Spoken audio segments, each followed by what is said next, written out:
Et voici maintenant une affaire de famille heureusement pas très courante. Une mère n'a plus de domicile à cause de l'un de ses enfants. C'est monstrueux ce qu'ils m'ont fait. Moi j'appelle ça de la méchanceté. Un document poignant, signé Nada Madi. Une femme qui aurait été mise à la porte de sa maison par sa propre fille. C'est l'incroyable histoire de Baya Daoudi que nous allons vous raconter. Pourtant locataire d'une petite maison, cela fait 9 ans que cette femme doit vivre dans un foyer social. J'ai perdu beaucoup d'argent que j'ai payé et beaucoup ma santé. C'est monstrueux ce qu'ils m'ont fait. Moi j'appelle ça de la méchanceté. J'aurais jamais pensé d'elle ça. Sur une famille de 7 personnes, il reste rien.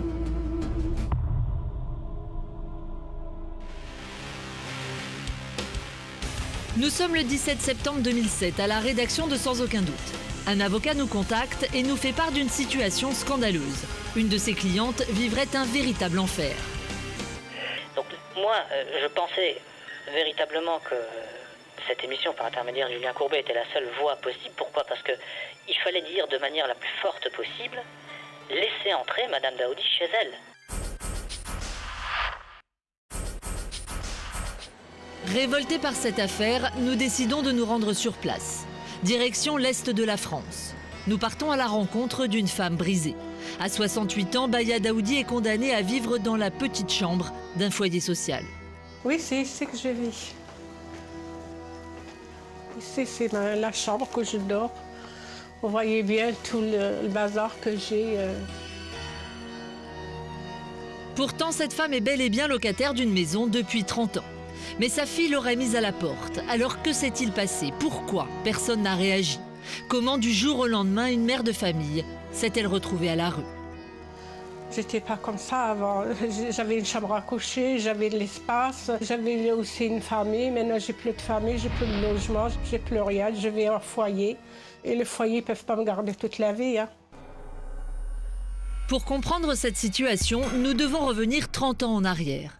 Nous sommes en mars 1977. À l'époque, Baya et son mari signent un bail de location avec une société de HLM pour une petite maison de 90 mètres carrés. Le temps passe, leurs 5 enfants grandissent et finissent par déserter le nid familial.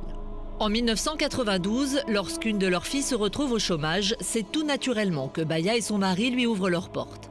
La jeune femme s'installe provisoirement chez ses parents avec son mari.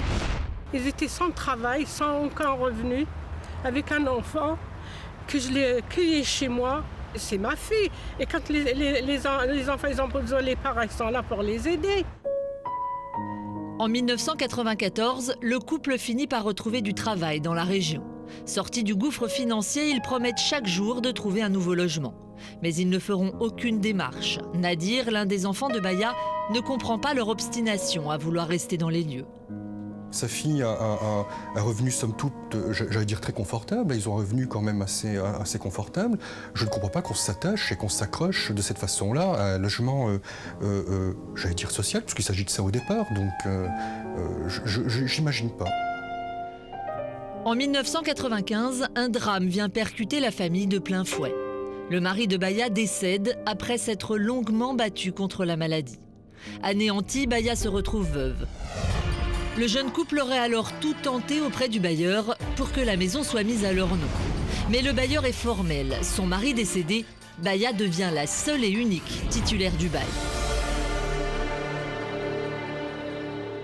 Tout de suite, ils ont demandé le bail au propriétaire. Et le propriétaire, bien sûr, il a refusé. Et je paye le loyer, je paye l'assurance de la maison. Durant les 3 années qui suivent le décès de son mari, Baya serait devenue une étrangère pour ses enfants. Elle ne serait plus la bienvenue dans sa maison. La cohabitation devient alors infernale. Baya dit même avoir été insultée et battue par sa fille et son gendre. Il n'aurait eu alors qu'un seul objectif, lui faire quitter les lieux. Pour tenter d'oublier cet enfer, Baya s'offre chaque année de courtes vacances dans son pays d'origine, l'Algérie. Mais en 1998, après 1 mois d'absence, Baya découvre une bien mauvaise surprise.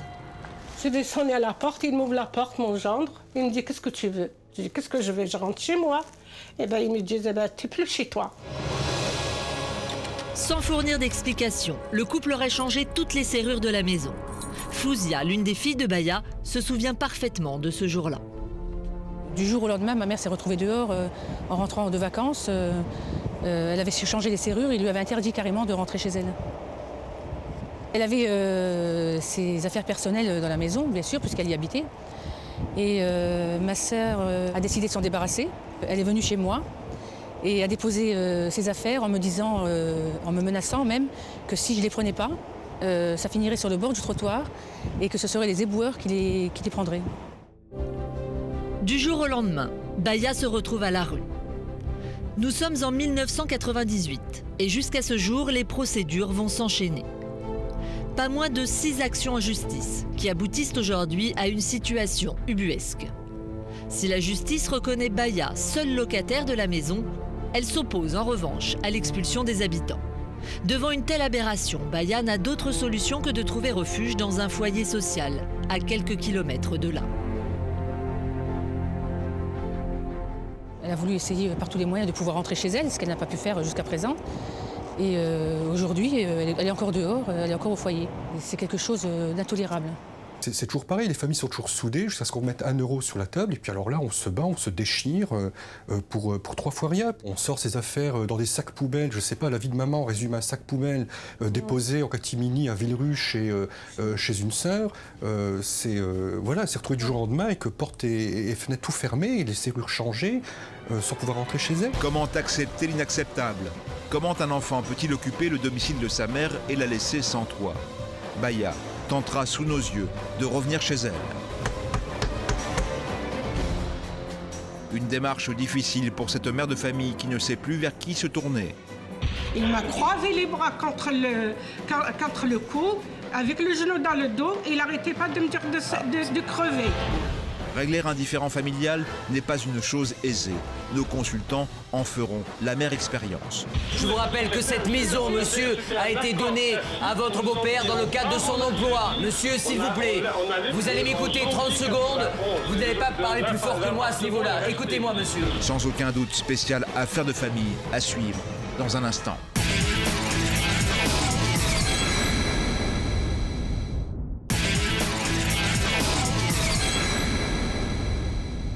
Il y a quelques instants, nous suivions une mère de famille qui se retrouve sans domicile à cause de l'un de ses propres enfants. Voici la suite de notre document. Du jour au lendemain, Baya se retrouve à la rue. Nous sommes en 1998 et jusqu'à ce jour, les procédures vont s'enchaîner. Pas moins de 6 actions en justice qui aboutissent aujourd'hui à une situation ubuesque. Si la justice reconnaît Baya seul locataire de la maison, elle s'oppose en revanche à l'expulsion des habitants.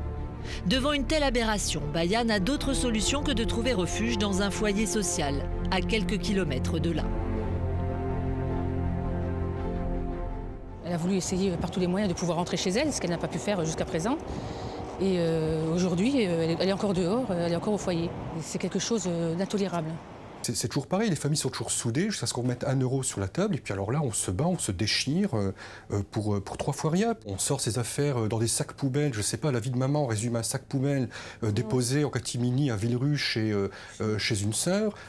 C'est retrouvé du jour au lendemain avec portes et fenêtres tout fermées et les serrures changées sans pouvoir rentrer chez elle. Chaque mois, Baya paie en partie le loyer d'une maison qu'elle ne peut habiter.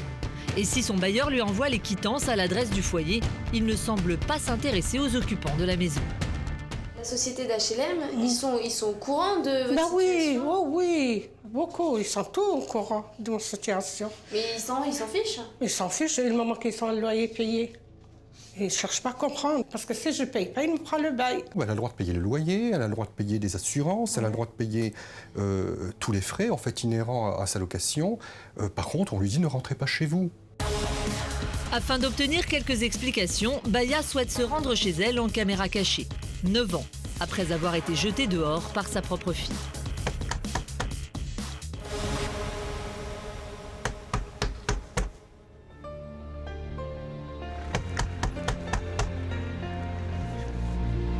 Malgré l'insistance de Baya, personne n'ouvrira la porte aujourd'hui. Ma fille m'empêche de rentrer avec mon gendre. Moi, je suis là. J'ai toujours l'espoir. Je sais qu'il n'a pas le droit d'être là. Il viendra bien un jour que je rentre chez moi. Hein. Et de l'espoir, il lui en a fallu. Cela fait aujourd'hui 9 ans que Baya vit dans la misère d'un foyer social. C'est affolant. Il se passe quoi? Ben justement, là, on compte sur vous pour nous aider à comprendre ce qui nous arrive. Dès lors où on lui laisse son droit au bail, elle doit rentrer logiquement chez elle. Alors pourquoi est-ce qu'on lui interdit de rentrer chez elle? Donc pour éviter les sources de conflit avec sa fille, que sa fille s'en aille. Et après, le reste, on vivra bien avec, hein, maman. Entre colère et souffrance, Baya continue de payer son loyer en espérant qu'un jour, elle pourra rentrer chez elle. Dans quel état psychologique est votre maman? Elle est complètement anéantie, complètement effondrée. Elle est parfois même... elle en arrive même à penser à tout arrêter. Tout arrêter dans le sens... cette vie-là, elle n'en veut pas, quoi. Elle voudrait profiter de ses petits-enfants, profiter avec sérénité de sa retraite et vivre comme une grand-mère, comme toutes les grand-mères qu'on peut voir tous les jours. Mais vous, les frères et sœurs, à un moment donné, vous ne vous déplacez pas, vous n'allez pas les voir, vous ne mettez pas devant la porte en leur disant mais... Si, justement, c'est ce qu'on avait fait, mais comme les procédures judiciaires avaient déjà commencé, ça nous a complètement bloqués. Et on était obligé d'attendre les résultats et les décisions du juge. Donc, Maître Michel, expliquez vraiment aux téléspectateurs l'aspect complètement fou des procédures. Alors, il y a 50 procédures, 3 jugements de tribunaux, 3 arrêts de cour d'appel. Je vous résume parce que c'est tout simple. Au bout de 50 procédures, il y a eu 6 décisions de tribunaux pour dire « Madame est la locataire, mais elle ne peut pas rentrer ». Voilà. Et après, quand vous regardez cette émission et que vous vous demandez pourquoi les gens viennent ici, voilà. Le tribunal dit, c'est chez vous, ils n'ont pas à être locataires. Et le tribunal dit, on ne peut pas les sortir, vous continuez à vivre dans un foyer. Et ça fait maintenant 9 ans que l'histoire dure. Il est grand temps de joindre le gendre et la fille concernés par cette histoire. C'est le gendre qui va répondre. Comment a-t-il pu exclure sa belle-mère de son domicile? Pourquoi lui en refuse-t-il l'accès? Que compte-t-il faire? Ce sont ces questions que nous devons lui poser. Cette dame nous dit que c'est elle qui louait cet appartement, qu'elle aurait été mise dehors et qu'aujourd'hui elle est toujours locataire, qu'elle paie toujours les loyers, mais que c'est vous qui habitez là-bas. C'est faux, c'est nous qui payons les loyers, c'est nous qui habitons le logement, effectivement. Alors, aujourd'hui, je crois qu'il y a eu plusieurs procès, 4 ou 5, et... une dizaine de procès. D'accord. Alors, moi, sur les procès que... Une dizaine de procès, à chaque fois, Madame Daoudi a été déboutée. Alors, moi, c'est pas ceux que j'ai sous les yeux. Moi, ceux que j'ai, c'est 2 procès, première instance et appel, gagnés par Madame, comme quoi c'est bien elle la locataire et pas vous. Mais il y a également des procès où elle a perdu quand elle a demandé l'expulsion. Vu qu'on n'est pas rentré sans infraction, vu qu'on est rentré avec son accord, bon, on n'a pas le bail à notre nom, mais on n'est pas expulsable parce qu'on n'est pas... D'accord. Mais c'est ce que je vous ai dit. On est bien d'accord sur le fait que la justice a dit que c'était elle la locataire, mais qu'elle ne peut pas vous expulser. Oui, voilà. Voilà. Donc, mais c'est elle la locataire, on est d'accord. Oui. Ensuite, Madame dit qu'il y aurait eu de la violence à son égard. Est-ce que vous confirmez ou pas?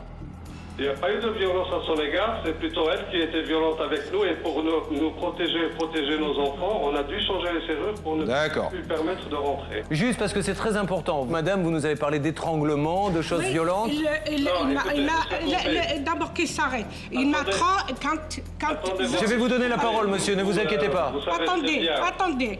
Elle explique et je vous donne la parole ensuite. Bon, un jour, je suis partie, j'étais à la maison, je suis rentrée, je montais dans ma chambre, j'ai trouvé tout mon lit jeté en l'air et toutes mes affaires en l'air. Je suis descendue lui dire à ma fille comment que ça se fait qu'elle m'a mis toute ma chambre en l'air.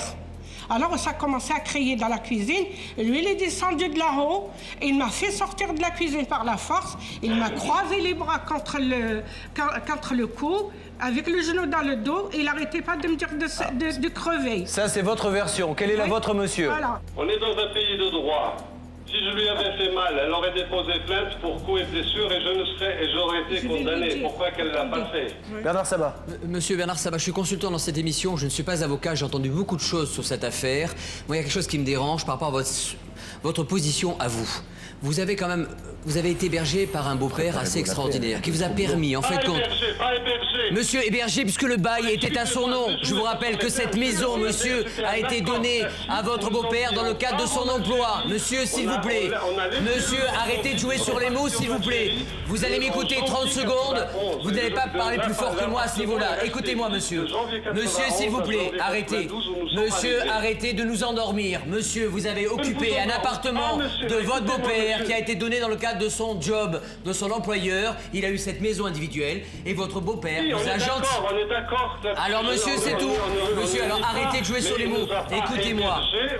Monsieur, c'est ce qu'on appelle être hébergé par un beau-père. On ne veut pas rendre les clés à monsieur, écoutez-moi 30 secondes. Ici, et nous, on bénéficie d'une adresse en France, monsieur. D'accord. C'est bien, on est d'accord. Maître Michel. Oui, monsieur, moi j'ai juste une question. Vous avez dit, lorsqu'il y a eu cette réunion de famille, il y a plusieurs années, que vous étiez prêt à partir, que vous demandiez du temps, ce qui est normal, et puis que tout a été parasité par les procédures judiciaires. Oui. Je veux bien vous croire. Les procédures judiciaires, monsieur, il n'y en a plus en cours. Donc on peut reprendre des réunions de famille et une vie de famille normale. Quand est-ce que vous proposez de partir? Nous, tant que les tribunaux ne nous font pas partir, on ne part pas. Voilà. D'accord, donc moi c'est clair, monsieur. Voilà, c'est clair, parfait. On a perdu beaucoup de temps et beaucoup d'argent. On a, depuis 97, on n'est pas... Oui, ça on a compris, monsieur. De 97 à 2007, on n'est pas sorti des tribunaux. On a perdu beaucoup d'argent parce que madame, elle est procédurière. Elle a l'aide judiciaire, elle n'a jamais payé un avocat. D'accord. Et puis, comme elle ne travaille pas, elle a que ça à faire, à nous faire... Ouais, c'est la belle vie pour elle, hein. Nous, on a perdu beaucoup d'argent. C'est la belle vie. Qui c'est qui l'a obligé de payer? On partira si les bien sûr. Eh bien, je vous remercie beaucoup, monsieur, en tout cas, de nous avoir parlé dans le cadre de cette émission. Franchement, comme ça, on a pu, chacun a pu s'exprimer. Et voilà, on reste pas sur une version, on a les deux versions. Merci beaucoup, monsieur, d'avoir participé à l'enregistrement. Bonne journée, monsieur. Merci. Au revoir. Au revoir. Dans cette histoire de famille, le litige repose sur cet appartement. Le gendre ne souhaite pas le quitter en raison de son loyer modéré. Et Baya, détentrice du bail, veut le récupérer car c'est là que se trouvent ses souvenirs. Comment faire? Peut-être que le propriétaire de l'appartement en question possède une solution. Nous le contactons. Donc, est-ce que vous avez la possibilité de faire une action en disant ces gens-là n'ont pas à être dans cette maison? C'est madame, hein. C'est pas les enfants, hein.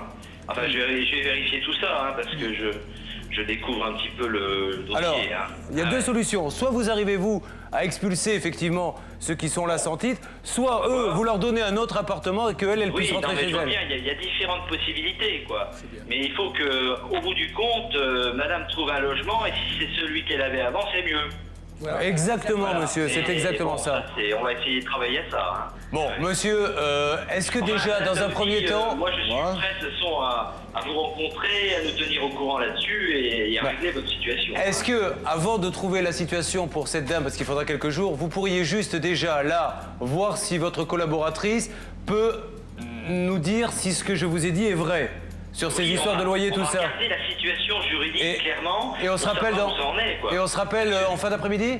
Oui, pas de problème. D'accord? Ok. Bon, je vous passe quelqu'un. En tout cas, monsieur, j'apprécie vraiment. Vous étiez en réunion, je tiens à le dire, hein, vous nous avez rappelé, pris sur votre temps, et c'est comme ça qu'on arrive à aider les gens avec des gens comme vous. On est au service de locataires. Ben, vous le prouvez, monsieur, vous le prouvez.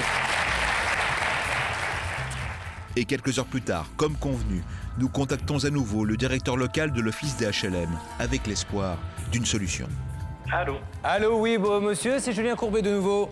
Alors, la première opération qu'on va faire, c'est rencontrer à nouveau effectivement le couple qui est dans la maison où Madame Daoudi est donc titulaire du bail, pour leur proposer soit un logement, soit pourquoi pas d'acquérir un logement. Il y a des possibilités actuellement d'accession à la propriété qui existent, de manière à évoquer l'ensemble des solutions possibles.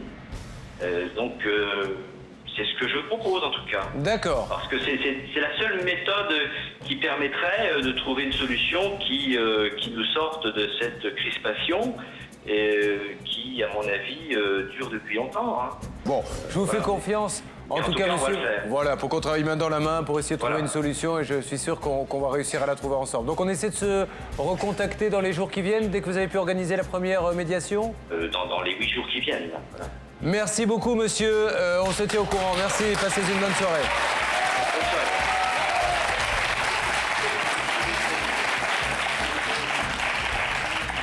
Voilà, Baya Fouzia, maintenant les choses sont claires. Ce monsieur va donc proposer à votre gendre et fille d'aller dans un autre appartement ou d'acheter un appartement.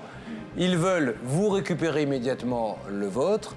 Ils ne veulent pas. Il faut faire le procès dit au fond qui va vous prendre encore du temps. Ça nous permet aussi là de mettre sur la place publique ce côté complètement aberrant qui consiste à dire, et on conclura là-dessus, jugement. Oui, c'est madame la locataire. Non, le gendre n'a rien à voir avec ce bail. Oui. Jugement, non, on ne peut pas l'expulser. Résultat des courses, qu'est-ce qu'on fait? Alors j'espère que ça fera bouger, qu'en haut lieu, dans les différents ministères concernés, quelqu'un viendra au moins montrer à tous ceux qui nous regardent que l'administration, elle est aussi là pour nous aider, justice, parce que là, cette dame, elle voudrait bien savoir ce qu'il faut faire, quoi. Mais ce monsieur va nous aider. Le lendemain de l'enregistrement, nous avons joint la fille de Baya. Elle s'est justifiée en affirmant qu'à l'époque, sa mère lui aurait pris tous ses salaires pour faire construire une maison en Algérie. Cependant, aucune preuve ne nous permet de confirmer ses dires. Elle a précisé également qu'elle était en contact avec l'office HLM pour être éventuellement relogée. Nous suivrons cette affaire.